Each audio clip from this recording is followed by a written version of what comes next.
Professor Dale Fisher, a senior infectious diseases consultant, spoke to us on the measures in place at hospitals to manage such an outbreak.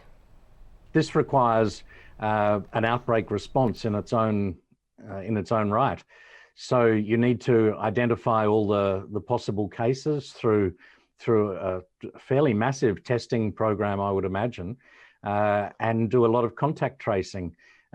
So anyone that's determined to be a contact, whether it's a staff or a patient or a visitor, will need to be tested. And after that, whether they're negative or not, negative or positive, they'll need to be in isolation or quarantine.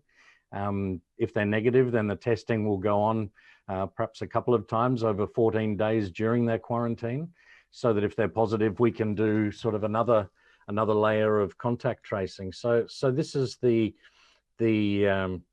huge challenge ahead of people that are managing the Tan Tock Seng outbreak. There'll need to be a lot of limitation of movement. We won't be admitting patients into new patients into hotspots, so there'll need to be support from other hospitals, staff that work there, as well as other hospitals. That will be limited, as it was earlier on in Singapore's broader response.